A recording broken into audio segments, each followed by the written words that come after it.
Bonjour. Aujourd'hui, c'est la 27e séance de conte. Comme on se le dit souvent, on commence par une devinette et ensuite notre histoire. La devinette qui me vient en tête, elle est très très facile. Ce n'est qu'un jeu de mots. Quel est le nombre qu'on a tous dans le corps? Quel est le nombre qu'on a tous dans le corps? Voilà, c'est la devinette. Ce n'est qu'un jeu de mots. Un mot qu'on confond pour l'autre. L'histoire d'aujourd'hui, ou le conte d'aujourd'hui, c'est une question qu'on se pose souvent. Pourquoi les moustiques, surtout en Afrique, pourquoi les moustiques nous piquent-elles, nous prennent du sang?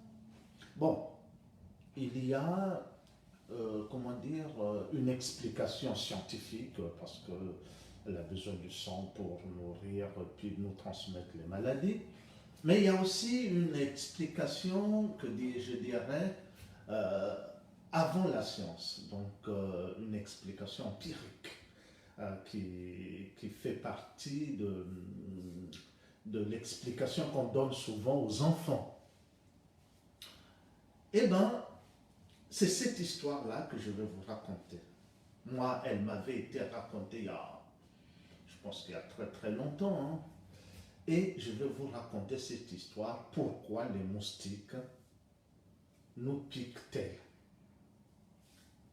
Surtout, d'après la science, c'est la femelle qui pique, pas le mâle. Bon, on va dire la moustique. Ce qui est un peu difficile à dire dans des pays africains, on dit toujours le moustique m'a piqué, tout ça. Donc c'est cette histoire-là, pourquoi la moustique nous pique-t-elle? C'est vraiment l'animal ou la bête l'insecte qui nous embête plus au moment de dormir. Et c'est cette histoire-là que je veux vous raconter.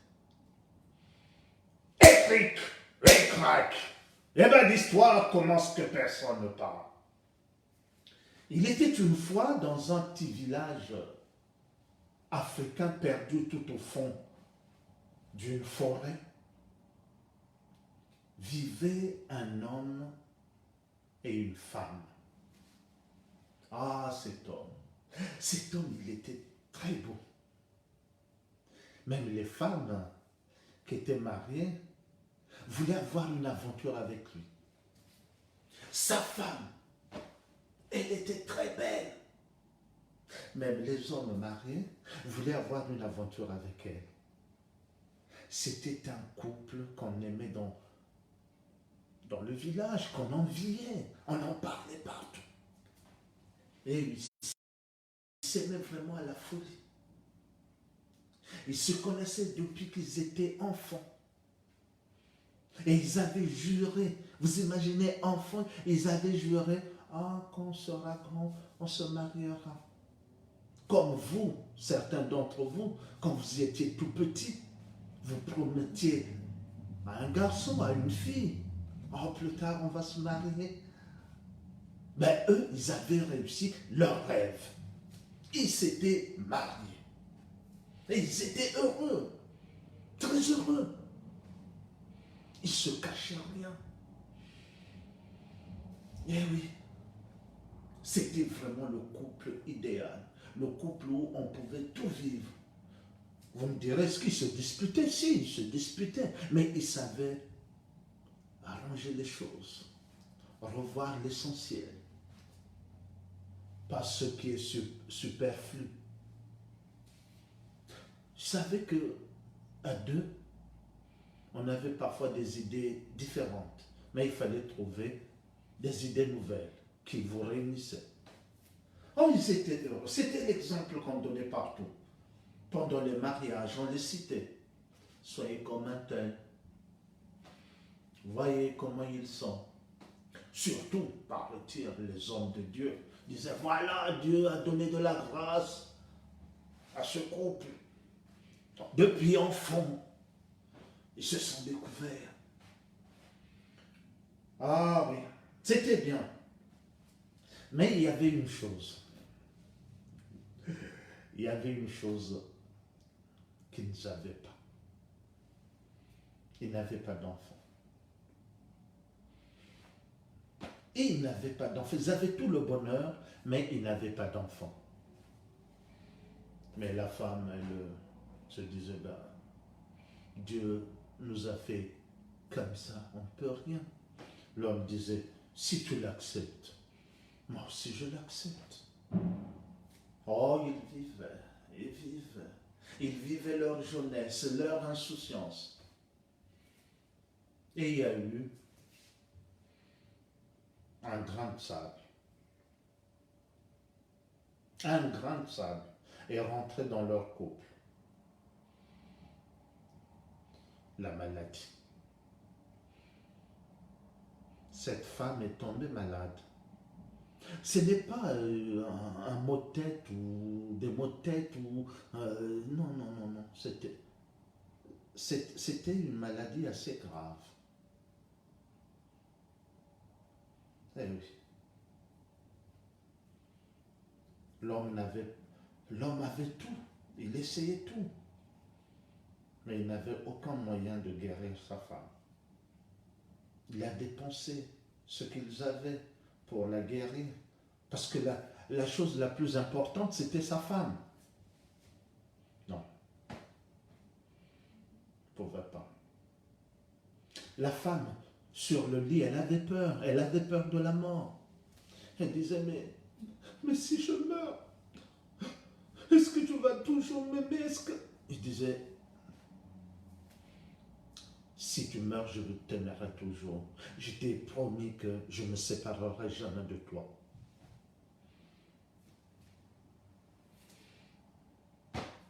Est-ce que ça rassurait la femme? J'en sais rien. Si bien qu'un jour, la grande faucheuse est passée.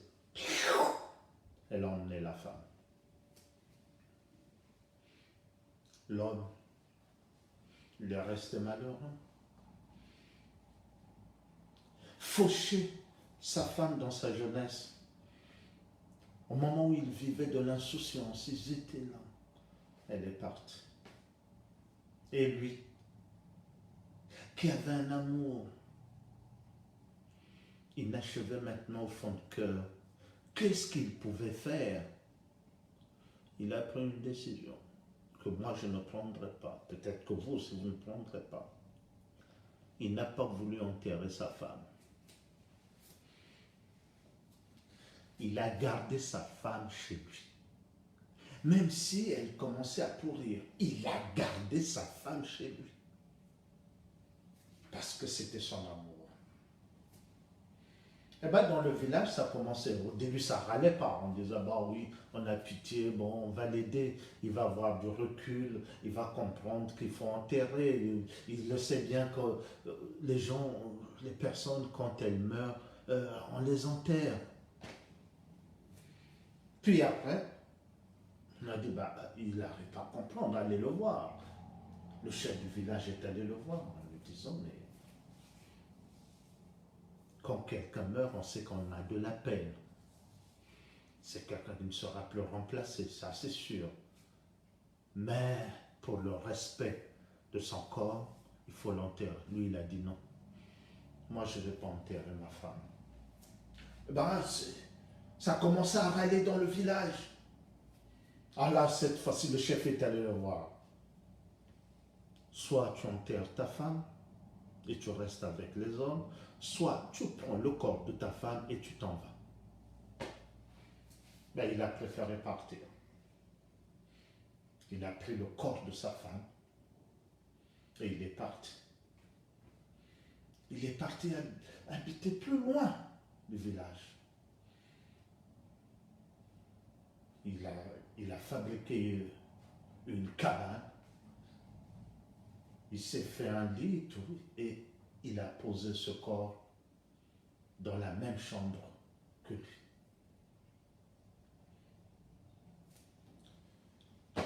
Eh oui, ce corps était là.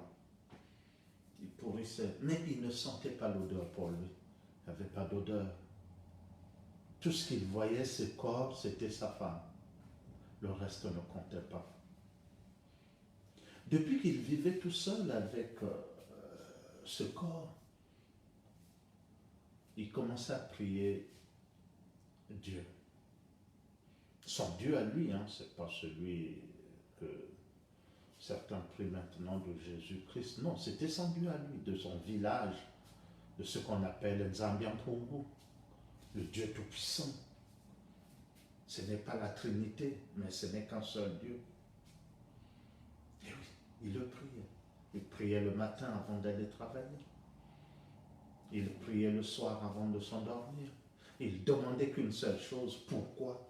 Pourquoi Dieu? Si tu es là-haut, pourquoi tu as pris ma femme? Celle que j'aimais. Tu aurais dû me prendre moi. Mais pourquoi elle? Ah, je t'en supplie. Fais-moi un signe pour cette femme.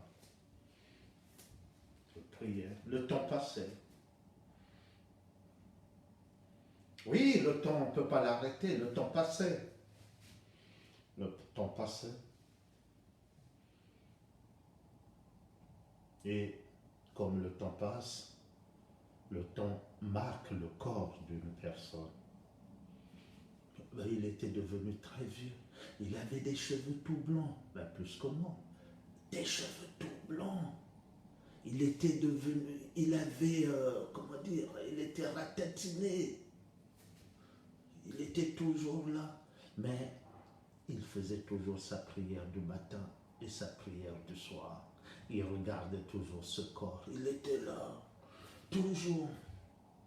Il rentrait. Il se mettait, il regardait le corps. Il parlait à ce corps. Oh, tu sais, j'ai été à la pêche. J'ai eu un petit poisson que je vais manger. Ah, si tu étais là, on se serait partagé. Je me rappelle notre enfance. Je me rappelle quand nous vivions dans le village. Tu le sais bien que nous ne vivons plus dans ce village. Oh, oui, c'est fini tout ça. Oh, en venant ici, j'ai apporté tes affaires. Peut-être qu'un jour, tu reviendras auprès de moi. Ou quand j'irai, je te rapporterai tes affaires. Oh, ma femme. Et il racontait toujours ça. Si tu le voyais, tu pouvais dire, mais qu'est-ce qu'il radote? Il est devenu fou. Peut-être qu'il était fou. Il faut être fou pour atteindre la vérité. Peut-être, j'en sais rien. Un soir, après qu'il ait mangé, il a fait sa prière. Mais il sentait qu'il allait se passer quelque chose. Ouais, mais il n'avait que le sentiment. Un sentiment assez fort en lui, qu'il allait se passer quelque chose. Le lendemain, quand il s'est réveillé, il a fait sa prière. Et au moment de partir, on a frappé à la porte.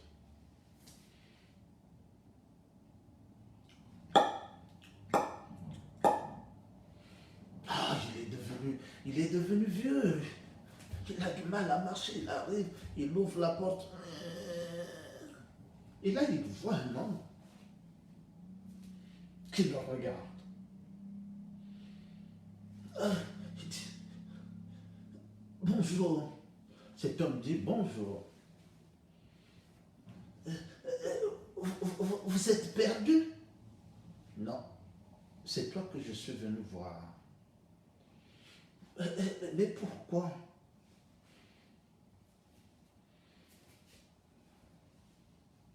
Je fais tant de prières depuis je ne sais combien d'années pour cette femme Alors, je vais exaucer ton vœu. Je vais redonner vie à cette femme. Eh bien, c'était le bon Dieu. Le bon Dieu était descendu en prenant la chair humaine, le corps d'un homme, et il est venu voir cet homme. L'autre, il a eu de la joie au fond de son cœur. Il a dit, mon Seigneur, oh mon Dieu, oh Nzambiampou, vous êtes là. Entrez. Il est entré. Il a regardé le corps. Pour donner vie à ce corps, il faut que tu lui donnes quelque chose de toi. Oh, qu'est-ce que je peux donner? Tu ne sais pas qu'est-ce que tu peux donner à ce corps? Je ne sais pas. Tu dois donner une goutte de sang. Et ce corps prendra vie. Donnez seulement une goutte de sang à ce corps et il retrouvera sa femme. Ah! Lui qui a tellement attendu depuis la mort de sa femme, de la revoir. Et là, pour une goutte de sang, sa femme va se lever, va retrouver enfin son amour. Lui, l'amour qu'il a, c'est le même depuis des années, qui est resté au fond intact. Il a dit, je vais donner une goutte de sang. Quand tu donneras la goutte de sang, tu verras cette femme vivre. J'espère que j'ai exaucé tes prières. Et là, le Nzambiampou, le Dieu puissant, est parti.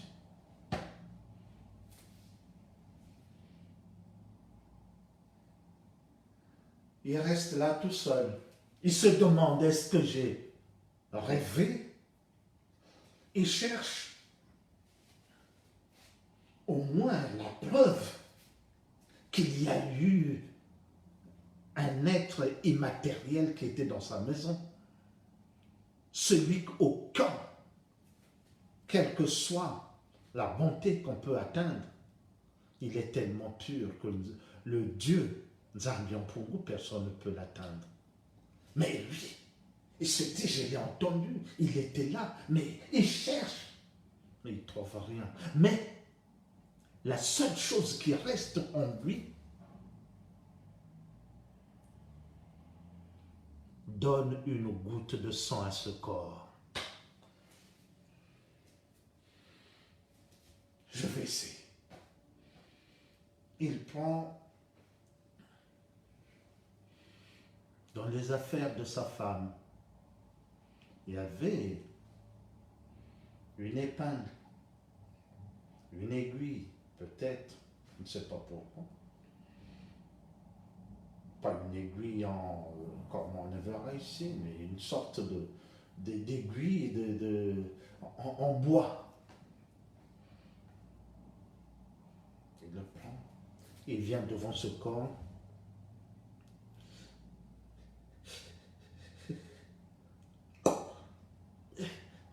Et ben, il pousse, et voilà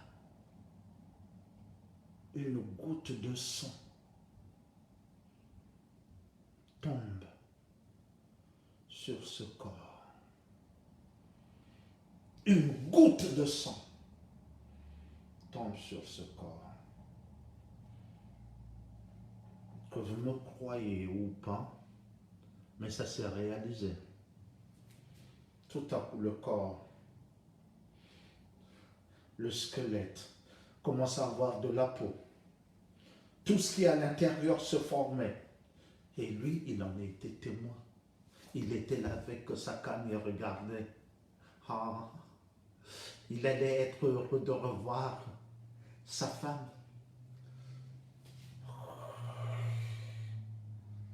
Et à la fin, La femme était là. Dans toute sa beauté de jeunesse, elle était là. Quand elle a ouvert les yeux, oh! Mais qui es-tu? Lui, il était heureux. Il dit, moi, je suis ton mari. Quoi? Mon mari? Oh, tu étais morte. Et je t'ai fait revenir à la vie grâce à une goutte de mon sang. Ah bon? Je me rappelle que je m'étais endormi. Oui. Maintenant, nous allons continuer à vivre. La femme dit, d'accord. Oh, oh, j'ai apporté tout ce qui t'appartenait. Nous ne vivons plus dans le village. On m'a dit, d'accord. Elle s'est levée, mais elle avait encore la fraîcheur. Elle avait la force. Elle ne titubait pas comme cet homme qui se disait que c'était son mari. Elle a fouillé dans ses affaires, comme diraient les enfants.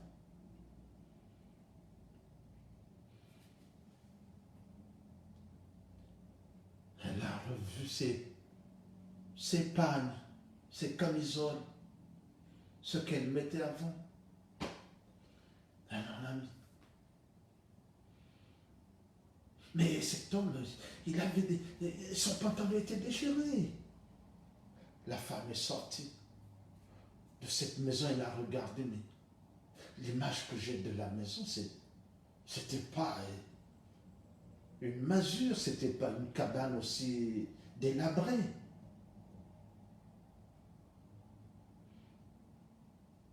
Bon, puisqu'il dit qu'il est mon mari, je vais rester avec lui.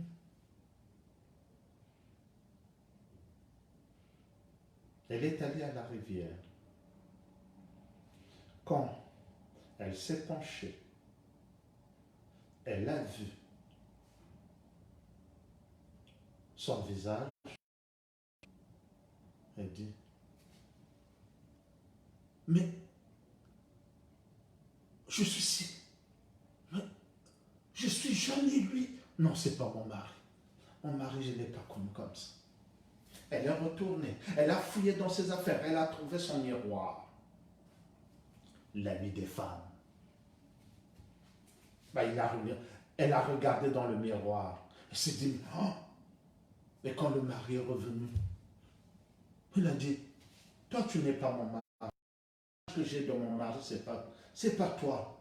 Non, tu as dû m'enlever. Je dis, bah si, je suis ton mari. J'ai vieilli. Non, non, non, non, non. J'ai pas envie de vivre avec toi. Il dit, mais il y a notre amour, qu'est-ce que t'en fais? Pendant toutes ces années, j'ai prié matin et soir pour que tu puisses revenir à la vie. Ne m'abandonne pas. Ah non, non, non, non. C'est pas toi que j'aimais. Mais regarde, c'est moi. Il n'y a que le corps qui a changé. Mon cœur, mon esprit est fusionnel. Il est toujours en toi. Dis, ah non, non, non, non. C'est pas toi. Mais je te dis que c'est moi. La femme est sortie. Le pauvre homme. La femme est allée à la rivière. Elle se mirait. Elle se regardait. Elle disait, non, je peux pas vivre avec un homme comme ça. Ah non, ah non. Je suis jeune. Cet homme est arrivé, essoufflé. Mais reviens. Dis, ah non, non, non, je ne reviendrai plus. Avec mon mari, on ne vivait pas dans une masure comme ça. Mais nous avons été chassés du village. Je n'ai pas voulu t'enterrer. Reviens. Ah non, non, non, non, non. Je ne te dois rien, je ne veux pas. Ah si, tu me dois une goutte de sang. Une goutte de sang, oui. Eh bien, je vais te la redonner, ta goutte de sang. Elle a pris une épine qui était au bord de la rivière. Elle se pique. Voilà ta goutte de sang. Elle a appuyé. Une goutte de sang est sortie.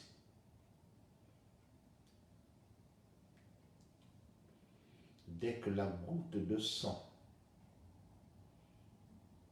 est tombée dans l'eau, tout le corps de la femme s'est décomposé, c'est devenu de la poussière. De la poussière. Et cette poussière est tombée dans l'eau. Ça donnait naissance aux moustiques. Ainsi que si la moustique vous pique, c'est pour essayer de récupérer une goutte de sang qu'elle a envie de donner à cette femme qu'on rêve souvent, pour qu'elle revienne à la vie. Ah, maintenant vous avez su, maintenant vous le savez, pourquoi les moustiques nous piquent-elles la nuit. Mon histoire est finie. Merci de l'avoir suivi.